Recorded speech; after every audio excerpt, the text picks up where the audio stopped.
kerja dan tenaga. Dan 7.1 kerja, tenaga dan kuasa ialah kita akan membincangkan maksud pengiraan, dan saya berharap kita mulakan dengan perkataan kerja. Work done. Kerja ialah work done. Sebab itu simbol dia W, dan definisikan sebagai hasil darab. Kalau matematiknya hasil darab antara daya yang kita simbolkan sebagai F dengan sesaran, iaitu jarak yang dilalui, kerja yang dilakukan dalam arah daya. Jadi formulanya ialah work done, kerja, sama juga dengan daya yang digunakan dan berapakah jarak yang dilalui ketika melakukan kerja tersebut.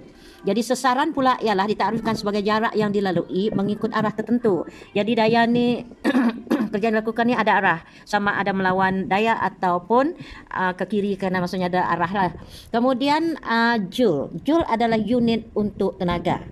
Simbol J besar, perkataan joule. Jadi 1 joule ni kerja yang dilakukan apabila kita menggunakan satu daya dalam unit Newton digunakan untuk menggerakkan objek sejauh 1 meter dalam arah daya. Jadi 1 joule sama juga dengan 1 Newton meter. Newton ialah daya kan, meter ialah jarak. Jadi 1 joule equal to 1 Newton meter. Jadi banyak kerja yang kita lakukan dalam kehidupan kita.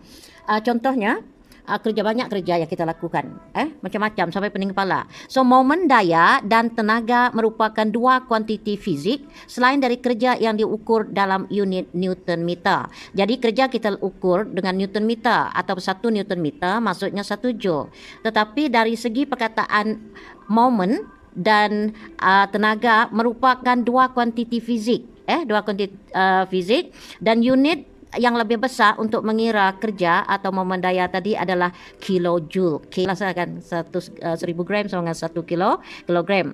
Dan kalau kita guna megajoule ni merupakan unit yang lagi besar sebab banyak kerja yang dilakukan khasnya kalau kita gunakan mesin dan sebagainya kan, digunakan dalam pengukuran kerja. Kemudian kalau kita perhatikan rajah anti ini melakukan kerja dengan mengangkat bakul setinggi berapa meter. Daya yang diperlukan ialah ke atas, daya yang dia mengangkat ke atas. Kita tahu ada daya graviti ke bawah yang melawan kerja yang dilakukan, dan jarak dia mengangkat meter itu adalah sebanyak 1 meter. Dan kalau kita kira bagi contoh ini, daya yang digunakan oleh puan ini ialah 20 Newton. Kemudian arah daya pula menegak melawan daya graviti. Sesaran arah daya pula ialah 1 meter. Bakul itu diangkat setinggi 1 meter. Jadi apakah kerja yang dilakukan? Kerja dilakukan adalah daya yang digunakan untuk mengangkat bakul darab dengan sesaran, iaitu jarak. Jadi kita ada berapa puluh daya? Ada 20 Newton. Ada berapa jarak? 1 meter. Kita darabkan daya dengan jarak, kita akan dapat kerja yang dilakukan oleh cik ini ialah 20 joule. Kemudian yang seterusnya, aktiviti B, menolak troli sejauh 5 meter dengan daya 10 Newton pergi Maidin ni. Jadi apakah kerja yang dilakukan olehnya? Dia menolak troli, mengufuk, bukan melawan graviti, dia mengufuk. Kemudian arah daya tu mendatar. Kemudian dia menolak berapa meter jarak? 5 meter. Jadi menggunakan formula yang telah ditunjukkan tadi, formula kerja? Formula kerja ialah, saya besarkan, tak mahu dia besar. Awak boleh nampak kot.